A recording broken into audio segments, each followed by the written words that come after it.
वर्ष 2026 ची अमरनाथ यात्रा करण्यासाठी जे मंडळी उत्सुक असतात, तर मागच्या 2-3 वर्षात सगळ्यांच्या कानावर एक गोष्ट पडते आहे, ते म्हणजे की सुरुवातीचे 10-12 दिवसच ते जे महादेव आणि पार्वतीचं लिंग आहे ते असतं आणि नंतर मात्र ते अंतर्धान पावतं किंवा त्याला बऱ्याचदा वितळतं ते असा शब्द वापरला जातो. आणि वितळतो हे बरोबर आहे, कारण का ग्लोबल वॉर्मिंग हे पण त्याला एक कारण आहे. त्याच्यानंतर खूप जास्त क्राऊड आहे, त्यामुळे तिथे तिथला जो त्याला सफिशियंट थंडावा मिळत नाही, ते लिंग तितकं मोठं बनण्यासाठी, शिवलिंग बनण्यासाठी. म्हणून बऱ्याचदा ते लिंग कमी, त्याची साईज कमी होऊन जाते किंवा अंतर्धान पावतं, वितळतं. तर असं बरेच जण म्हणतात आणि मग त्यामुळे अमरनाथ यात्रेला जावं की नाही असं बऱ्याच जणांच्या मनात असतं. तर एक गोष्ट आपण इथे लक्षात घेण्यासाठी की समजा ठीक आहे, अमरनाथ यात्रा एक झाली, पण आपण समजा इतर ठिकाणी जेव्हा देवाच्या कुठल्याही दर्शनाला जातो, समजा आपण काशी बनारसला गेलो किंवा तिरुपती बालाजीला गेलो, शिर्डीच्या साईबाबा मंदिरात गेलो किंवा कुठेही तुम्ही बघा, ज्योतिर्लिंग मंदिर असेल, देवीचं मंदिर असेल, आपण त्या मंदिरात गेल्यानंतर किंवा बनारस वृंदावन वगैरे असेल, आपण मंदिरात गेल्यानंतर किती वेळ आपल्याला देवासमोर थांबता येतं आणि देवाची मूर्ती बघता येते, जर आठवून बघा.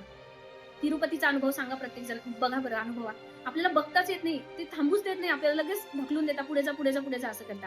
म्हणजे काय, त्या मंदिरात आपण जातो, पण तसं बघायला गेलं तर आपलं काही निवांत शांत दर्शन कधी होतं का? तर नाही होत. पण आपण तिथे का जातो? तिथली ऊर्जा अनुभवण्यासाठी, कारण तिथल्या त्या जागेचं महत्त्व असतं. त्याला आपण स्थान महात्म्य म्हणतो, तसं ते महत्त्व असतं म्हणून ना. मग आपण काय करतो, बाबा देवाचं दर्शन 10 सेकंदात झालं, त्यांनी ढकलून दिलं, आपण पुढे गेलो आणि मग नंतर आपण मंदिरात बसून आपला जप करतो, मंत्र श्लोक काय असेल ते आपण आपलं म्हणतो. मग आपण तिथे बराच वेळ थांबतो. पण प्रत्यक्ष देवाचं किंवा मूर्तीचं दर्शन आपल्याला 1 मिनिटभर सुद्धा होत नाही. मग एक्झॅक्टली तेच लॉजिक तुम्ही इथे वापरा ना, की इथे समजा शिवलिंग अंतर्धान पावलं असेल तुम्ही जाईपर्यंत.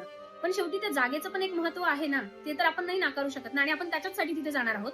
आणि दुसरं की हिमालयन क्षेत्र हे महादेवाचं नेहमीच आवडतीचं असं क्षेत्र आहे. तर त्यामुळे त्या जागेचं जे तिथली जी ऊर्जा आहे, तर ती आपण तिथे अनुभूती घेऊ शकतो. तिथे जाऊन आपण आपलं ठीक आहे, असे शिवलिंग आपल्याला किती वेळ बघायला मिळणार आहे? गर्दी असते, रांगा असतात, ते आपल्याला लगेच पुढे ढकलून देतात. आपल्याला बघणं होत नाही, बेल चढवणं होत नाही, काहीच करणं शक्य नाही. कारण आजकाल तर तिथे ते असं बॅरिकेड्स वगैरे खूप लावलेले आहे. आपल्याला शिवलिंग नीट दिसत पण नाही आणि प्रत्येकच देवस्थानाला हे झालेलं आहे, की आपल्याला देव दिसतच नाही. इतकं मध्ये सिक्युरिटीच्या गोष्टी वाढलेल्या आहेत. त्यामुळे मनातून ही शंका काढून टाका, की शिवलिंग अंतर्धान पावलं असेल, तर मग कसं काय जायचं, काय जायचं?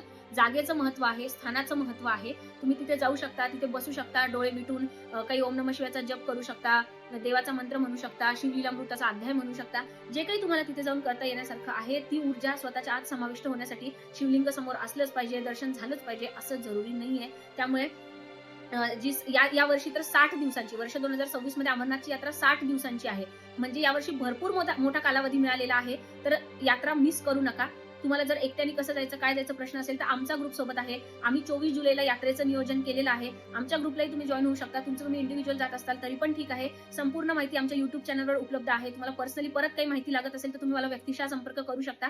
पण यावर्षी अमरनाथची यात्रा जास्त दिवसांची असल्यामुळे संधी मिस करू नका आणि जरूर एकदा तरी आयुष्यात अमरनाथची यात्रा, ते काश्मीरचं निसर्ग सौंदर्य जरूर अनुभवा.